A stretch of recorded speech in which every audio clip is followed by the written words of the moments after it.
Truth be Truth be told, told. Truth be Truth be told. truth be told. Truth be told. told Truth be is. told, where real talk meets raw faith. Okay.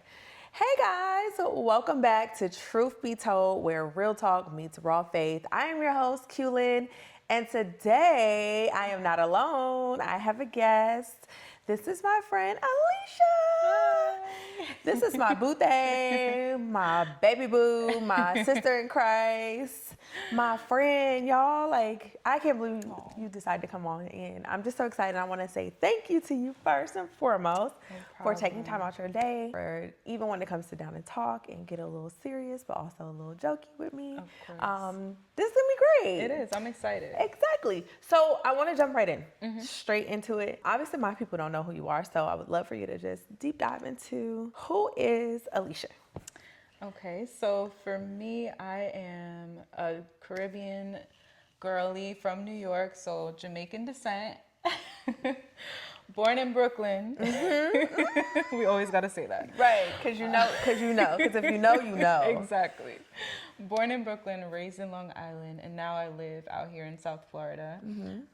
So pretty much raised a Christian all my life. Okay. And in church, my dad actually was a Jehovah's Witness. Okay.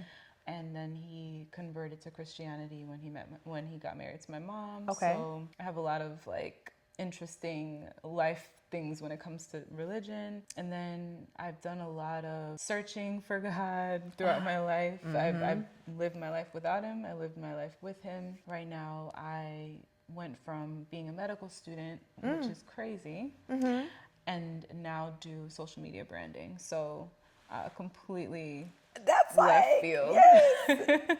Wait a minute. Well, that's a little tidbit I didn't know. Okay. Okay. Let's go to growing up in Brooklyn though. Let's Yeah. go to growing up as when your father met your mom, obviously you weren't born yet. So Yeah. you grew up Christian. Yes. What values do you think he bought from the Jehovah's Witness side?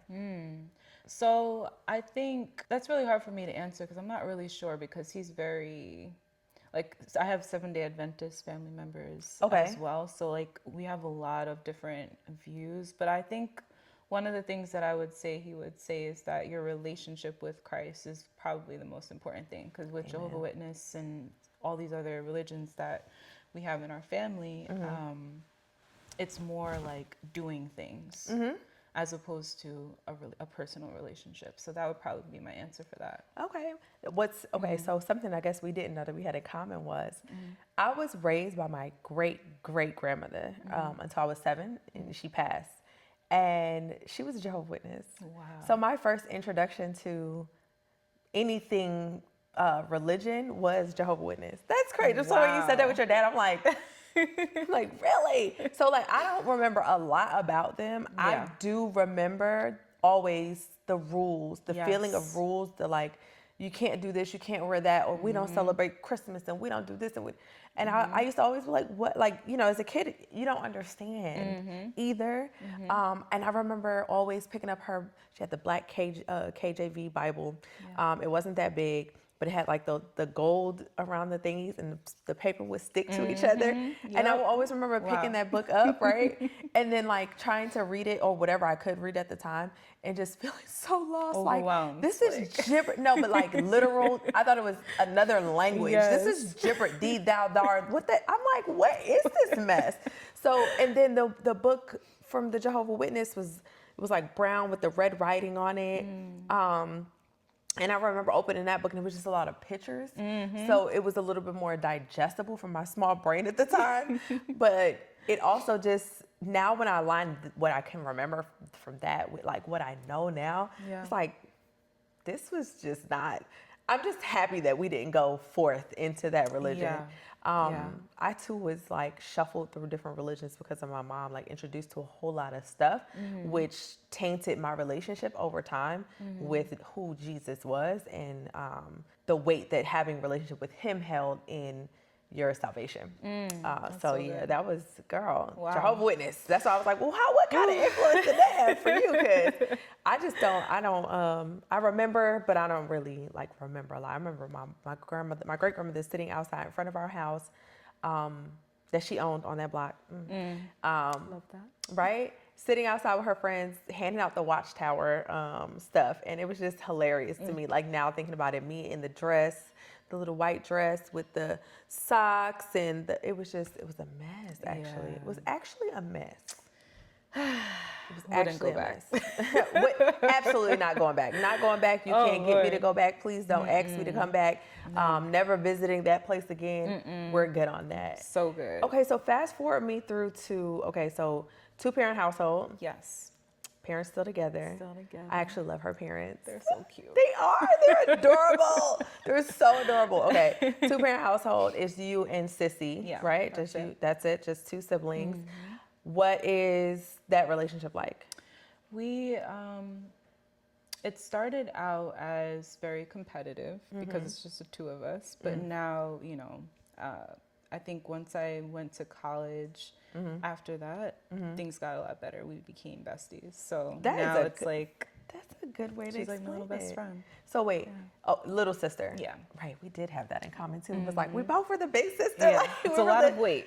We were the oldest everything, and it sucks. It sucks, like big time. We don't even need to get into that, but that's another story. Competitive was a good way to put it because me and my sister didn't have the best relationship growing up either. And it was kind of like, now that I think about it, maybe it was a little bit of competition and not on purpose. Yeah. But you guys have the same parents, whereas like me and her had different fathers, and it kind of created some sense of maybe competition in a way where it's like, well, your daddy's doing this and mine isn't, Yeah. And then my sister was like treated like gold while I was treated like Cinderella. Yeah. And that garnered like a little bit of resentment towards her that she didn't have any like doing in. Obviously, like when we got older and talked about it, it was like, dang, I was resenting you for things people were doing. Like, ew, yuck. Yuck. When did you guys move to Long Island? When we were in elementary school. Okay. So yeah. So you kind of got the Long Island type of growth. Yeah. What do your parents do? So mom is she does investment banking, and then dad is an electrician. Okay. Yeah. So finance and trade. Hey, my dad is an electrician too. Really? Yeah, What? by Look at trade. that. Yeah, I know, right? The union? Too, or he retired out of that? He is in North Carolina, so that's where he started his journey on that. Because, girl, Yeah. I'm like, y'all know what my daddy used to do. We don't got to go there either. Y'all know what he used to do, child. It's like, we don't go, no union. He should have been a part of a union and retired out of one, but no union. Oh my gosh. That's hilarious. Okay. You said that, because now, let's get to the nitty gritty. Because how the heck did you go from on track to be like doctor, nurse, whatever, like medical field, into content? Yeah, it's so weird. Take me through that. So I was the typical child of like, my parents had what was it called? Like, that doctor game? I forgot. But anyways, I had all the doctor games and stuff. I would play doctor. I was just very passionate about it. So from there, I went to college, pre-med, changed to biopsychology to get my degree and my bachelor's in it. Then when I graduated, I went to Mount Sinai Hospital in Harlem, and I worked there for like 2 years in the child and adolescent psych department. Okay. As a nurse assistant. And it was there when like little seeds were planted in me, like for sure that this is what I want to do. Like little kids were like, oh, I wish you were my doctor. Or like, and that's when I like loved kids so much. And because they've been through so much, and I was like, I would run home and be like, guys, we need to foster these kids. Like, how much room do we have? Right, like, can we bring them home like a little doggy? Oh my gosh. Oh my gosh, I wanted to be a foster mom at like, what was it, like 23, 24 or whatever. It was crazy. So from there, I decided that I want to be a doctor. Took the MCAT and went to medical school. My parents told me I had a choice to wait a year to do the U.S. or to do it overseas. So I went overseas and I lived in Aruba for 2 years at medical school over there. Yeah. Aruba, yeah. It was amazing. What? Why did you go to Aruba though? I went to Aruba because the school had open enrollment. I was in a rush, girl. Okay. They had open enrollment, and it was just an easier choice financially and all of that too for my family as well. So I lived there for 2 years, and then while I was finishing up, that's when I kind of was starting to learn about the politics about it, about like my desire to be the pediatrician that you have for years, and you know the families very intimately, kind of died because in the clinicals I had to move fast, and I would lose points. I would literally lose points for like taking too long with the patients. Really? Yeah, so little by little, like I was being chipped at. And then long story short, I wanted to be a YouTuber at the same time because that's when YouTube came out. So I was doing my own thing on YouTube. Of course, wasn't making any money or anything from it. So I had to make a choice. And long story short, I was like, you know what? I'd rather do this, and not necessarily for myself, but to help other people. Because it's still helping in a different capacity. Right. So, and I get the people interaction, I get to meet people all the time, make relationships, and yeah. So that was a pivot to YouTube. What year was this? Okay, so I launched full time after COVID 2021. Okay.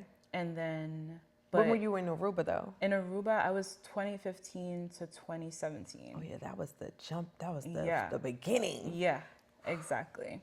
Yeah, that was when those were the good times, the good right? times. The good times. Those were the very integral beginnings of all the content creation and stuff. I so wish I would have took advantage of it because I was in it. Yeah. But imposter syndrome, that is so real. It's so real. So real. I hate that for us. It right, and it's like it really, really, really will talk you out of your destiny, talk you out of what God told you to do. Yeah. Like, I can remember so many times now that I understand what his voice sounds like for me. I'm like, goodness, you were really like drilling it in there. And I was just so resistant for no reason. None whatsoever. Yeah. For what? Yeah. Because it just doesn't even make sense the way I was being resistant. Like, trauma, you know, healing from it. We're in a better space. We are. So during that time that you were in Aruba, what was your relationship with like God then? My relationship with God was really good. That was when I was really, really tapped in because I believed I was doing everything I wanted to do. I was celibate at the time as well. So it made me very clear-minded. Okay. So yeah, we were tight. And it was just me out there by myself too. Right. So there's something about isolation that forces you to like really seek him and be at his feet all the time. Because what else are you going to do? Exactly. There's nothing there distracting you. Nothing. I mean, you could turn on the TV, you could scroll your phone, you can do all this stuff, but then at the end of the day, then you go back to it's just you. Yeah. Isolation is real. And it's sometimes isolation, the enemy can use it and use it in a negative way. I think isolating when you're going through things or like in a season of depression where you're fighting that off and everything, you shouldn't be alone, obviously. The enemy will try to isolate you so that he can keep replaying those thoughts in your mind. But sometimes God will sit you down and sit you away. Yeah. He will say, come here. You got to go over here and chill out because I just need you and me. It just needs to be you and me, you and me, you and me. And that season is also just as scary. Oh, absolutely. Just as scary. Absolutely. So now you've pivoted into content creation. You start taking it serious 2021, you said? Is that when you moved here? I was already here. I moved here in 2018. Okay. So, I was already here, but I was in the health field. Okay. Because I did intend on taking my boards. That's how I ended up here. Yeah. My uncle lives here, and he, told me that I could study for it here. And long story short, it didn't work out, so I just pursued health field jobs. Until I was forced by the Lord to quit. And start my business. Tell me what that was about. So so pretty much, I remember walking into work one day and literally, that feeling that you have when you hate your job, like You literally hate your job. I might know a thing or two about that. and it's like you hate waking up to go. You hate stepping foot in there, and that's what I was starting to feel more and more heavy. And so one day I went in and I was just like so over it. There was something that happened at work, and long story short, they saw that I saw that they were gonna terminate me, or at least put me on probation or whatever it was. But I was like, the fact that God allowed me to see it, right? Like before it started happening. Before it happened was my first sign. Then I had this overwhelming feeling of God telling me to quit effective immediately. First of all, I've never missed a day at school. I'm that person. She's like, it's just a little cold. I'm coming. I'm coming. It's just a little snow. I might leave early. Outside, right? I'm outside. Don't worry about it. I got it. Crazy. So for me to leave effective immediately gave me so much anxiety. So I remember I called my husband at the time, and I was like, yo, I'm getting this overwhelming feeling from God and I cannot ignore it. Like, hype me up, like do all the things to get me to do this impossible task. So long story short, I ended up doing it. And when I left, I literally printed out the letter, left it on my boss's desk, and I was about to leave. And then she came into my office and she was like, she came into my office. We had a conversation about the fly. So the fact that he even made his debut. Okay. And I accidentally flew him away. It's okay. So she came into my office, ripped it up in front of me, and she said, "You're not leaving." And then I said, "I have to." Reprinted it, put it on her desk, and that same left. day? The same, literally within the hour. Yeah. And then I left, and when I tell you, I packed up my office and got in my car and drove home, and it was the most freeing feeling that I've ever felt, but scary. Yes. But scary. And literally after that, by me being obedient, within 3 months, I was making what I was making at my full-time job. Doing what? Doing what I was called to do, pretty much, which is this. Yeah. It's crazy. Insane. Okay. Crazy. Because, if you guys watch my YouTube, then you know. December 20th was the day that God was like, now or never. Literally parallel. Same conversation, same feeling. And girl, I should have called you. I don't know why I didn't call you that day. I literally was like, I woke up with this overwhelming feeling from him. Like, you're either, if you don't leave today, you're going to miss the blessings I have for you. Wow. And I was just like, but God, what? Like, how, why, what am I gonna do? And it's something that he'd been telling me for months. And it was kind of like a finality of it. Like, if you don't do it today, you're gonna miss the blessings I have for you. And I walked into work and I'm doing hair and I'm just like, all I keep hearing is, why are you here? Why are you still here? Why are you still here? And I'm just doing clients' hair, and I'm like, I had some regulars, so I didn't want to leave them hanging. I didn't want to not come in. It was the weekend before Christmas, and I'm just like, okay, I'm doing these people here. I'm getting them out the way. And then when it was like done with my people, I called the manager over and was like, I'm leaving. And she was like, oh, okay. I was like, I'm not coming back. And it's her eyes big, like, well, oh, okay. Wow. And I was like, yeah, you guys have a nice life. Like, I have to go, and I have to go right now. And I got in my car, and it was the scariest, most freeing feeling ever. Like, to just, I have no clue what's happening or what's gonna happen next. I just know the instruction was to leave.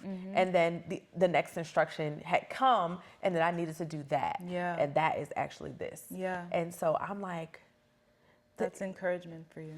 Keep going. Okay. Yeah. That fly is gonna drive me insane, guys, and I can't even kill it. I can't do anything to it right now, or anyway. They be like, Jesus wouldn't hurt a fly. Well, that's why he's him and I'm me. Exactly. Because I'm definitely gonna get this fly when we're done. Anyway. Okay, so pivoted to what exactly do you do? That's a good question, because it's like, okay, there's different levels of content creating. I YouTube, right? I'm a lifestyle content creator. I do short form on Instagram, and then I also have this podcast. So what is it that Alisha does? So for me, I do a little bit of everything. So social media management, which I'm kind of pivoting away from now, but I still do that, but primarily branding and strategizing. So if you are starting a brand, I pretty much help you create it from the ground up. Okay. That's really my passion. That's nice. So Yeah. brand strategy, like I come to you like, yeah, so this is what we're doing for Truth Be Told. Yeah. And like, I need to see what it's going to look like a year from now or 6 Yeah. months from now, you know, short-term goals. Yeah. So That's like all the great. content strategy as well, that's a part of it. That's a part of it. Yeah. That's amazing. That's Yeah. great. So you are doing this for a company or for yourself? So I do it for myself, but I also work with agencies like as their freelancer. Okay. So that is pretty much how I do everything. And she's also the lead at our church. Yes. Just the lead at our church and all of our content. So when you go on We Are Believers City on Yes. Instagram, this is the person behind all of it. And it's been, the Thank content you. has been like clutch, key, everything. Thank you. And the fact that I didn't even realize until Pastor said it the other night that like the content is out before we're even out of church, Yeah. which is so true. Like literally it comes up on my feed when I'm leaving church and I'm like, wow, like we just experienced this. And now everybody else who didn't, like wasn't there, they can see like, oh, wow, this is what they did in church today. Yeah. And it's immediate and it's on point. Like, Thank you. hats off to you, girl, you. because Oh, I already know what it feels like to have to edit my own short form. Yeah. So, and I can only imagine the like demand of having to catch it, capture it, gather it from everyone, and then you do this, I'm gonna do this, and kind of get it out there. So that's really, really especially amazing. after church, right? Because Right. you still want to bask in the experience that you had, but you have to like still be on. So for me, I'm just like, nope, it's work time, and then afterwards, Then I'm right. gonna soak in it. And So, girl, yeah. and sometimes the word be heavy in the It's room. every single time. I'm like, this is amazing. It be heavy in the room. I feel bad for the capture crew. I'm like, how are y'all not? Right. Well, but they do worship. They get to like the same experience. time. Okay, Yeah. that's good. So that's that's a good definitely good. balance. And shout out to the rest of the crew. We're both on Yes. production actually, so Yes. it's so awesome. Yes. Let's talk about how we met. Oh gosh. Because I feel like that's gonna pivot into the whole church thing, right? Yeah. So let me hear it from your perspective. Okay. Yeah. Oh man. All right. So I am an official natural hair girly. Yes. And I was like, I need to like see how long my hair is. Literally, Yeah. that's the vanity that I was thinking. I want to see how long my hair is. And so I found the place that Lynn was working at, and they put me as in her chair. And when I saw her, I was like, oh my gosh, she's so beautiful. So Thank you. I'm that girl, right? So I love a pretty girl. I'm like, love a oh pretty my girl, God, too. look at you. You're so gorgeous. and especially when I'm able to tell them that they're beautiful and like it doesn't feel like, dang, I should have not said anything. You know, like there are some experiences like that I can't stand within our community. But anyway, that's yeah, I'm another like topic. another topic, but no, I feel you. Yes. So needless to say, when I told her she was beautiful, like it was like, a natural exchange and stuff. So everything opened up from there. Cool. So I came back to her for a second time.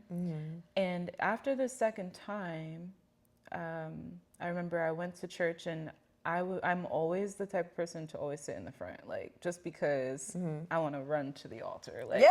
I'm like, Lord, yep, whatever blessing they talk about, Right, I need I it. need it. Like, so went to the altar and I looked to my right and who's there? So we grab hands, and after the blessing or the prayer or whatever was happening, because honestly I don't even remember right now, but Yeah. it was good. And we were like, all right, I guess we're friends now. At this Right. point, like that's it. So we talked. So from my point of view, is definitely great vibes when we were at the salon. But we had talked about God. That was something Yes, that you're was it was different for me. You were one of a few people God has sent to continue to show me that like I could steward my chair Yeah. by speaking about him, evangelizing and like sharing my experiences, but putting him in the middle of it. And so Yeah. like that's why I feel like God hasn't completely called me from behind the chair yet, because I even had that experience getting my hair done the other day, which is amazing. And so we talked about God, we talked about our experience with God, and then we started talking about churches a little bit, and we met, the Faith Center had been mentioned, Yeah. and then we had never seen each other, and then after that second time, and then we were at church and we ran to an altar call at the same time. It was like, oh, hey, sister in Christ. And then from there, we just kind of like had conversations and kind of like everything just kind of flowed. And then we would sit at church together. And then I met her parents and so on and so forth. So like that's how our little spiel went. And then when our pastor left the church that we had met at, we both followed him. Literally instantly. Yeah, it was like you going to the next church? Yeah, we going. All right, bet. Like there was no ifs, ands, or buts about it. And actually when we made the decision to follow him, he didn't even have a church. Yeah. His wife had not founded their church yet. Yeah. We were just like wherever he goes, literally. Whatever he does. If he's online, we're going online. If he's gonna be hosting these Bible studies, we're gonna be a Bible study. Like we were just very adamant about like the Lord is pulling me towards this man of God. Yes. He was the whole reason me and my family actually stayed. So it was kind of, it was inevitable. Like, it was just like, you go, I go. That's just. And for me, when I went to the Faith Center, he was the only person that I saw. Okay. And he really is pivotal in my healing journey from like my past. So for me to leave him didn't make any sense because I was like, this is who's feeding my soul, like, and getting me back to where I want to be with God. Exactly. You know, so yeah. Take me through the relationship with God, and because I know you said you had one when you were in Aruba, and then you moved here pretty much like a little bit after that. And so how has your relationship been with him, and how has it translated in what you do? Our relationship with him has been up and down for sure. In the last, how many years is that? Like 10, almost 10 years. But I think initially it was circumstantial. Okay. So meaning that depending on the highs, the amount of highs I have in my life, that's how much I love God. Dang. And I'm on fire. Yeah. Like, everything's good now. Yes. I'm not going through anything. God, you're so good. So good. Like, I'm worshiping you like constantly. But then when those lows hit, you know, I'm not praying as much, if any, or I'm just doing like the simple ones, or I don't do my devotions, you know, just because I'm mad about something. Wow. So that has been an honest journey. And then now I'm at the point where I'm just like no matter what, like I need to fully dedicate my life to him because he's the only person that's constant in my life. Literally, besides my parents and my family and all the things, but like no matter what, everything that he does is for my good, even if it sucks. The realization of that hit me in the gut a few weeks back. Was like, even the bad stuff, it's for my good. And if he gives it to you and it sucks, that means that he trusts you with it. Okay. So that always hits me. And I'm just like, okay, I mean, it sucks. Like, I don't want to be that soldier. Right. I really don't. No. Who wants to be? No, I don't think anybody wants to be God's strongest soldier in his army at all. I really don't. I don't. But it does humble me to be like, okay. Yeah. All right. So he sees something in me that I'm clearly not seeing. That's incredible because I feel like a lot of people, or maybe majority of people that I know, and I've like out of my experience, I hear it's the opposite. Where it's like when I'm in my high moment is when I'm forgetting about him because everything's good. So it's like I'm forgetting to glorify his name and praise him for what's happening right now. It's amazing, God. Everything is good. Thank you, thank you, thank you. It's not that. It's when it's bad. God, please. Oh my God, please help me. Make this go away. Keep me from this. Protect me from this. And I was like, so hearing you say the opposite is like, oh, I'm praising him on the highest top of the mountain, but forgetting that he's with me in the valley that's a really different perspective and different take on like someone's experience. That's crazy. Yeah, it's crazy good though because there's somebody out there that's like remembering to themselves like, dang, I only do like really give him the praise that he deserves when everything is well. Yeah. You know, when all is well. For me, it was the opposite for a long time. It was very much in the valley, I'm crying out, I'm seeking, I'm searching, I'm trying to find you. And then when everything's fine, I'm like I'm not there. My closeness is not there. But learning that through all the seasons, it needs to be there. Yeah. When it's good, when it's bad, when it's really, really ugly, when I'm really, really sad, when I'm like, all the things, like, it don't matter what it is. I'm just taking it to him. And then on the flip side of that, when I'm in the highest of the highs, I'm like, oh my God, thank you, Lord. Right. I know now there's no way I would be in any of this if it wasn't for him. No. There's no way I would be in anything, like no feeling's too big for him, no feeling's too small for him. No, it's not. He is in it and moving through it all, and it's incredible. Literally. It's so incredible. I just love, and that's what makes me love him so much. Right. You know? But yeah. How do you take him to work with you? I take him to work with me by, honestly, who I am. I think, and I've learned this through working with people on a business perspective, that I have something that I can't really explain within myself. And I know that it's God. But for me, I think that, one, that's how I treat people. I treat people as if they're God's child. Okay. Right? So that's number one for me. So you will always feel valued. You'll always feel seen. You'll always feel like you're not wasting your money. And if you do, you should feel comfortable enough to come up to me and have that conversation and we can talk. Right. That's number one. Number two, everything that I do is as if God is looking at my work. So I do it literally to the best of my ability. Like, so you're always going to get the best from me. Right. And then I think three is that everybody knows that I'm a Christian.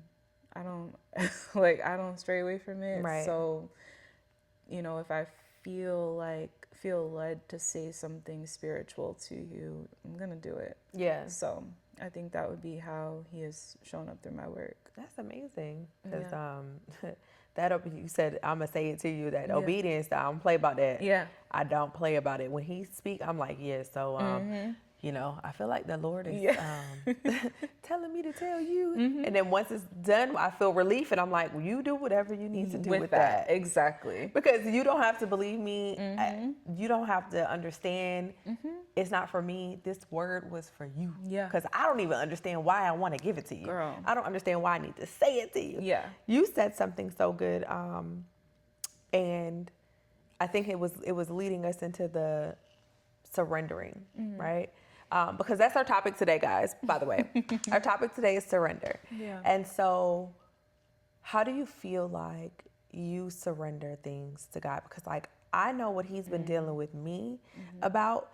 It's been about, I can get specific, I'll go there with you. So I've been praying some stuff over my marriage, right? Yeah. And he was like, I'm like every day, every night, like same prayer, same ask, or same wants and needs or whatever, same like, God, I know you could do it and all this stuff. And one day I just heard him go back to me quite literally, because I feel like God talks to me how I talk. He was like, girl, are you here again? For what? Because like, he's like, if you've given it to me and you've surrendered this thing over to me already, why are you here? Why are you here? Because like, why are you here? If you're giving it to me and I'm supposed to work it out, why are you here? Wow. If you're gonna give it to me and then still come check on it, why are you here? Like, you have to let me cook. Like, let God cook. Yes. So what does surrender look like for you, like that? Like, over things? Like, how do you surrender things over to God? And it's very hard for me too, because I'm a perfectionist. Control freak. Control freak, I am, and that's honestly one of my flaws. But also, Look, it's also a pro though. In areas, right? Is. So okay. it's not all bad. But when Right. it comes to your relationship with God, it is, because, you know, for me, like, every hour is accounted for. That's how deep it is for me. So to have all my dreams and asks be like, honestly, you know how faith is, like, there's nothing tangible. So to put it into this invisible being that you know is there, but it's very hard. So honestly, it's just through faith. Like, every day is not perfect. I'm just like you, and he'll literally say, girl, you're doing my job, you know, like, literally having those conversations with him too. But he knows that. So that's what gives me peace, knowing that I still have my hand in it a little bit. because I'm a human being. Yeah. But I do trust him, even if I'm like being apprehensive. I feel like he knows that I trust him. It's just me being within my flesh, like for the moment. And I appreciate that grace from him. I would say that's how I fully surrender it, if that makes sense. It does. It does. Do you feel like Okay. you surrender in all areas, or do you have that? No. Okay. That's honest. No, yeah. Yes, I do that. What areas do you feel like you haven't surrendered in yet? I would say my personal life. Okay. Yeah, like just your love life? yeah, like my love life, my a love life. So it would be like marriage, kids, all the things. But everything else, work, finances, I give it to God because it's like honestly, it's above my pay grade at this point. Okay. So why do you feel like everything else isn't though? Just because they're very specific. Isn't that weird? That is weird because it's like you know that if you trust him and you know that he can do all things. Yeah. How are the tiny details not like handable like not I don't want to say handable like what would be the word how if he can handle all the big things, your finances, your job, like you know where your help comes from, why are the small things too small for him? If I'm being honest, I guess I would say I think because I've dealt with a lot of disappointment But when it comes from to that him? area. No, I wouldn't say it's him. Because at the end of the day, did you always listen to what he said when it comes to that your love life? Connect. I guess we're going somewhere now. Connect. Okay, go ahead. Because the deeper you think about things when you're all alone, you start to see the things that he was probably telling you to stay away from. But you were caught up, Caught up. I'm Yeah. feeling it. Caught up. I don't know. What Literally Sorry, all it's this me, feeling. Usher. You got me twisted. I'm so. I don't know. I feel like that's the DJ in me. Like she will never let go because I swear people say things and I literally hear music. Yeah. I will immediately go to a song. Okay, I'm Yeah. sorry. So yeah. So But you were yeah. like all caught up. You're all caught up in the feeling or whatever, Yeah. and then you forget that he has the control. Is that what it is? Yeah, absolutely. Because you like what you like, right? This is true. In the moment, especially. Yeah. So, yeah. I'm working on, like I said, giving over to him the thing that I've like presented at his feet and actually giving it over, not trying to control the things in the flesh to actually let him work in the spirit.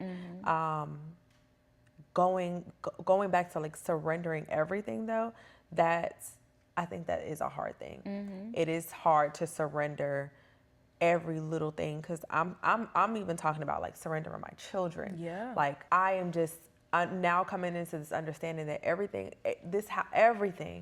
all of it, it belongs to him, and I am just here to steward it well. Correct. I'm just like now, like my daughter, I'm just her coach. Like, tag me in when you need me. You know what I'm saying? With the little one, obviously I'm his, he's 2, so I'm doing everything I'm trying to do well. Everything I take it to God. God, today, I missed it today. I missed that mark. I wasn't patient enough. So like, God, what do I need to do? Yeah. Because he's gonna keep doing that thing. He's 2. So like, what do I need to do to help me be better in the situation? Because he ain't gonna be better. It's gotta be me. That's another thing that God pointed out to me when trying to surrender things that I was praying about, especially over my marriage. He was just like, why are you so focused on the other person's change? Yes. You need to focus on you. Yep. He was like, turn the mirror, sis, and let's work on you. Forget about him. Yeah. Let's take it from marriage. Forget about the relationships with the people in your life. Yeah. Not to forget them or to forget to work on it. But what I'm saying is he was telling me, you keep praying about them changing. You need to be focused on you changing. Your change might inflict and make them change. Correct. Or they won't. And I'm showing you that you've grown here or they're here, and that's just the end. Girl. Period. That's so good. Right? Been smacking me in the face left and right. I'm like, all right, God. So now my prayers have changed. The way that I surrender things have changed. Like, and this is very recent, like just 2, 3, maybe a month ago, I was trying to control situations that I was like asking God, like, no, I'm praying about it. And then I'm like trying to make the needle move, and no, that's not how that works. No. if you are going to actually surrender something, God is looking at you like, if you're going to keep putting your hand in it, what do you need me for? Exactly. Why did you come here? Correct. Why are you going to the school, girl? Correct. Like, you don't need to be here. How do you feel about how, or I guess a better question is, how many things a day do you take to him? Like, do you think or feel like you take everything to God? I feel like I do. At least at this point in my life. Yes. This season, because we're not even gonna talk about the past. Yeah, the past. Currently, yes. Yes, yeah. I literally have no choice, and I thought about this on my drive here to you. Yay! She's got notes, guys. Of course. Right. So me. Does that make us type A people? Yes. Okay. Very much so. We're type A's. I feel like okay. If God had made you a type A person, because he makes us the way that we are. He understands that he made us with this sense of like our fleshly control. Yep. If he made us type A, and we're supposed to write the list and we're supposed to take the notes and everything like that, there's still a sense of, like, that's why I asked how many times do you take it back to him? There's still a sense of, okay, God, I wrote all this down. Is this what you wanted me to do? Yeah. You know what I mean? Like, that's the control that I have up until that point. I can write it down. I can put the vision out there. I can say the words. I can pray the prayers. I can do it. But now it's his turn. And it's like releasing that and surrendering that. It's so good. That's so good. It's so hard, though. It's so hard. It's so hard. But recently I've been learning about like all the different things that he is for us. Like how he's our provider, how he's our healer, how he's this, how he's that. And my favorite one that I wanted to talk about today was El Roi. El Roy? Yep. Roy? Oh, my bad. Yeah. No, it's okay. I Roy? just learned it actually in a sermon that I watched yesterday. How to pronounce that. El Roy, Darius Daniels. Yes. I knew you was gonna go there. This is why she's my girl. I watched the sermon and I bawled my eyes out. I was like, God, I give it all. I'm done. Okay. I'm done. It was so good. Okay, what notes do you have? Because now I want to break that down. So for those that don't know, it means the God who sees me. Yes. The God of seeing. So in the sermon though, like he was just talking about how in life, you know, you can feel misunderstood. You can feel like someone owes you an apology, and the list goes on, but you'll never get it. And it's up to you to release it or to keep harboring on it and give it to God. But the thing that was the most important thing for me was that this is who he is, El Roy. Yes. The God who sees me. So he fights all my battles for me. I don't have to do nothing, number one. And number two, he knows me so intimately, right? So he knows all the desires. He probably even put them there. I'm still fighting with that. Yeah, exactly. So even those little things that he knows about me. So why am I not trusting him with those little intricate things? Exactly. And that's why I said I can sit here and say, yes, I do give him everything. Yeah. It's just hard sometimes to fully to surrender it. But yes, I do. I want what he wants for me because I'm tired. Like, I'm tired of doing things on my own. Tired. It gets you nowhere. I am exhausted. I done passed out and died a few times trying to do it by myself. Right. Okay? That was so good because when I watched it yesterday, I was in here like, because it was what I love about God is that I will pray a prayer and he will put keywords in other people's mouths. And that's how he speaks to me. Yeah. When it's through other people. He will literally lead me to things that will have those keywords in them to let me know this message is for you, or this part of this is for you, or this person said that because I sent them to say that. And so one of the things was this sermon. A lot of the things that God has been dealing with me about has been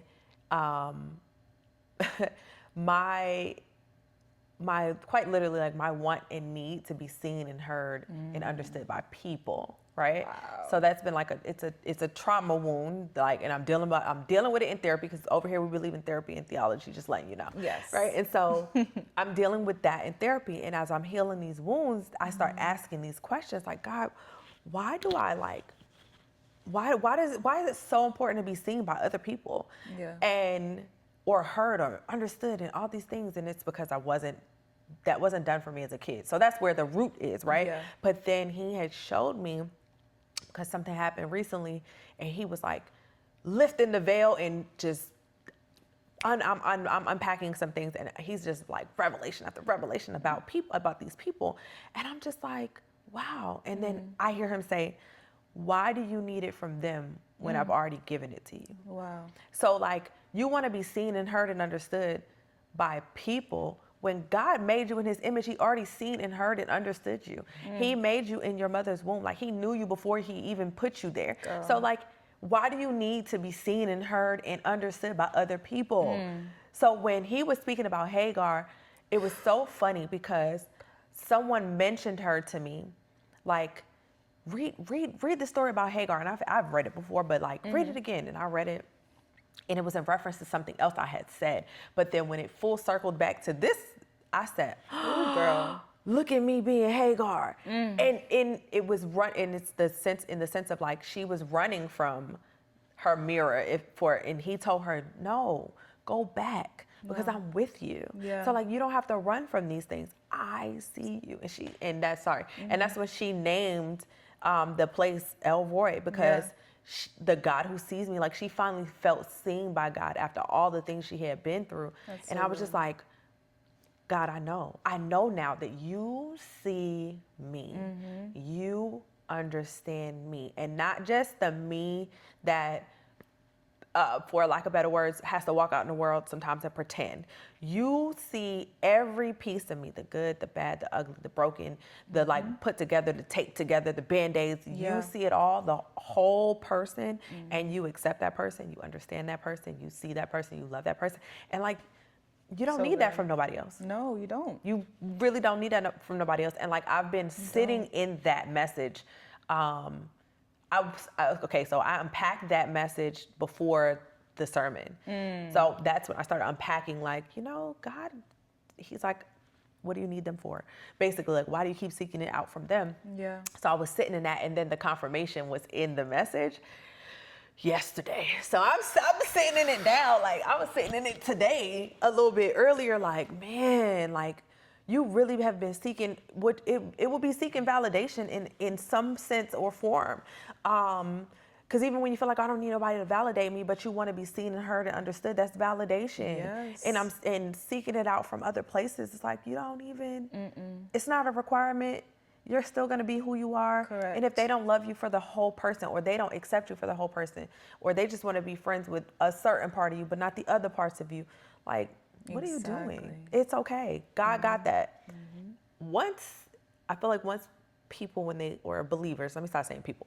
Once believers sit in that and understand that God sees you, It's some beautiful. he understands you, he's going to be, your relationship with him is going to just expand. Yeah. But then also, when you look outside of him to other people, it's not going to count as much. Do we want that connection with people? Like, to be feel like, I want that with my friends. I want that with my husband. I want that with my sibling. Like, I don't want to not feel that with the people that are around me. Don't get me wrong. That's not what I'm saying. But it's no longer, it's almost like it's a boundary. It's like, if you don't, I'm not going to try to force it. So if you don't, that means you're not for me. Yeah. Because if you were, and if God sent you here for me, you would see me how he sees me. Yeah. Period. Yeah. And that's on period. Truth be told is, we didn't get there yet. We didn't get there yet. But yeah, no, that was so good. I'm so surprised. When did you watch it? I watched it on Monday.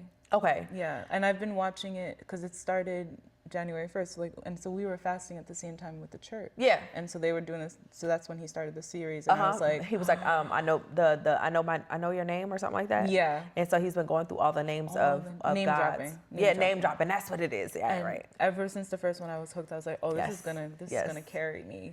Have you ever watched any of the series of his? No, I've never. Is this your first introduction to him? Yeah, well, I've heard of him and I've seen other things. Yeah. But it's my first series. Okay. Yeah. Oh man. Yeah. You know what other series he had that blessed me was Relationships. Okay.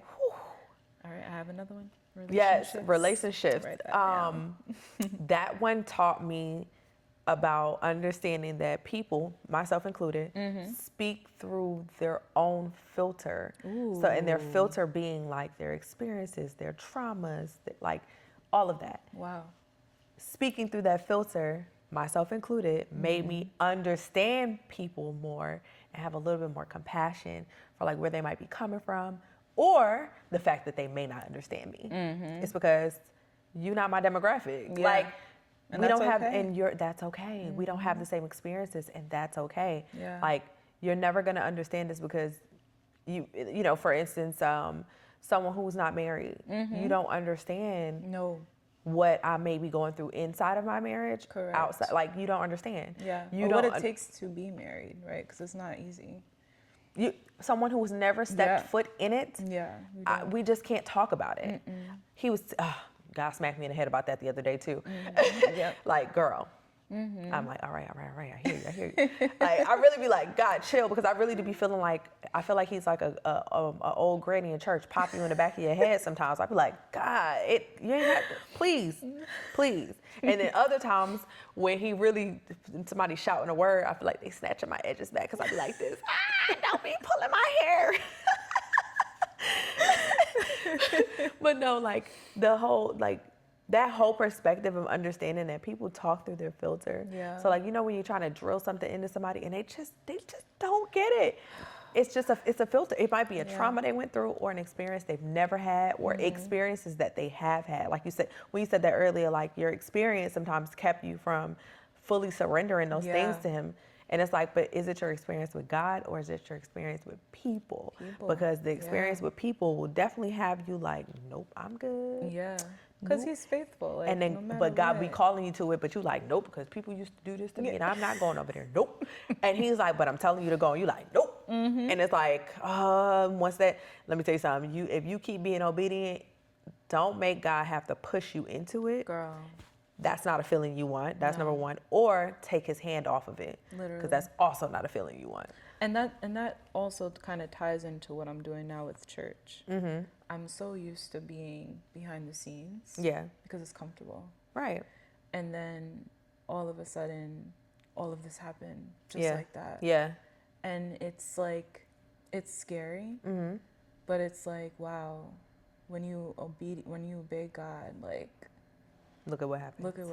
Yep. You know? Even for our church in general. We could talk about that for hours, but to literally see his hand in such a short period of time for me has been wild. Like, and it just keeps me grounded. Right. So who was that? Pastor Jamal Bryant, when he came and preached, and he spoke on the church's oil, like the oil being poured on our church, trickling down to us. I felt that. Yes. I felt that big time. Because I'm like, our church has literally grown so fast. We've literally been doing pop-ups since October. We started Bible studies in September. And since we started doing the pop-ups, we've grown. For people who've joined the church, that's what we're really speaking about. Yeah. Not just the people who attend. Yeah. Like, usually church plants, 100 people, 150, 300 max. We're talking thousands of people who have joined our church both online and in person. Insane. It's incredible. So that same oil that's being poured over our church is trickling down to the people that are in it. Absolutely. The people who have been here, that have been believing from the beginning, praying for this church. The things that the church is experiencing, we are going to experience. Yes. On the same level. I'm ready. Okay, like to this. receive Come it. on, God. Come on. Ready, pour. Keep pouring. Pour. I'm ready for the oil. Just drench me this way, right? Literally. Just drench me, please. Please, Lord. Okay, so before we do our closing thing, which is our Truth Be Told section, I wanted to ask, looking back at who you were, who you are now, and where God is leading you, what would you say to someone who's struggling to trust God in their own process and season? Oh, wow. Because there's a lot of points we have not touched. Because we'll have to do a part 2. I know. That's fine. Because I feel like you mentioned the marriage, and I'm like, we could go there. Yeah. But like, and that all ties into the surrender too.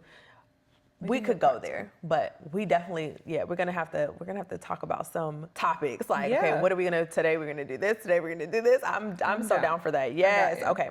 So all right. So I'm gonna say it again. Yeah. Looking back at who you are, looking back at who you were, who you are now, and where God is leading you, what would you say to someone who's struggling to trust God in their own process and season? First of all, it's going to save you a lot of heartache and stress and pain sometimes if you don't give it to him. Because we think we know everything. We think we can figure it out. If you're like anything like me, like I have an answer for everything. Like I have 10 backup plans. Right. Amen. Naturally. Amen. But he's the God of peace for a reason. And I honestly encourage anybody to really utilize that, because it's so freeing to just be like, I don't have to have all the answers, because he has all the answers already. He already ordained all of my steps. And even if it's not clear, it's going to become clear. You just have to be patient. So that would be what I would say. Choose him always. Amen. Yeah. Choose him always. That's so good.